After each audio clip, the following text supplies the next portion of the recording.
தேர்தலுக்கு பிந்தைய கருத்துக்கணிப்பு முடிவுகளின்படி திமுக கூட்டணி பெரும்பான்மைக்கு தேவையான 118 தொகுதிகளுக்கு குறையாமல் வெற்றி பெறக்கூடும் என பெரும்பாலான கருத்துக்கணிப்புகள் தெரிவித்துள்ளன.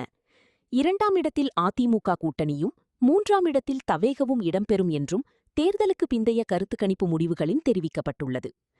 பீப்பிள்ஸ் பல்ஸ் வெளியிட்டுள்ள தேர்தலுக்கு பிந்தைய கருத்துக்கணிப்புப்படி திமுக 125 தொகுதிகள் முதல் 145 தொகுதிகள் வரை வெற்றி பெற வாய்ப்புள்ளது.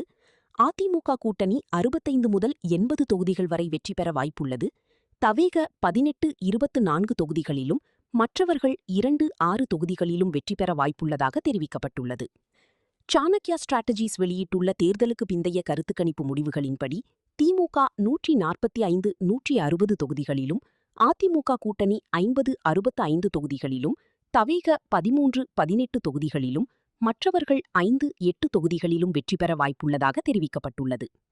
மேட்ரிஸ் வெளியிட்டுள்ள கருத்துக்கணிப்பு முடிவுகளின்படி திமுக 122, 132 தொகுதிகளிலும் அதிமுக கூட்டணி 87, 100 தொகுதிகளிலும் தவேக 10, 12 தொகுதிகளிலும் மற்றவர்கள் 0, 6 தொகுதிகளிலும் வெற்றி பெற வாய்ப்புள்ளதாக தெரிவிக்கப்பட்டுள்ளது. ஆக்சிஸ் மை இந்தியா வெளியிட்டுள்ள கருத்துக்கணிப்பில் திமுக கூட்டணி 92 முதல் 110 இடங்கள் வரை வெற்றி பெறும் என்றும் அதிமுக கூட்டணி 22 முதல் 32 இடங்கள் வரை வெற்றி பெறும் என்றும் தவேக 98 முதல் 120 இடங்கள் வரை வெற்றி பெறும் என்றும் தெரிவிக்கப்பட்டுள்ளது. தமிழக சட்டப்பேரவை தேர்தலோடு கேரளா, அசாம், மேற்கு வங்கம் ஆகிய மாநிலங்களுக்கும் புதுச்சேரி யூனியன் பிரதேசத்துக்கும் பேரவைத் தேர்தல்கள் நடைபெற்றன. அசாம், கேரளா, புதுச்சேரி யூனியன் பிரதேசம் ஆகிய 3 சட்டப்பேரவைகளுக்கான தேர்தல் ஒரே கட்டமாக ஏப்ரல் 9ஆம் தேதி நடந்து முடிந்தது.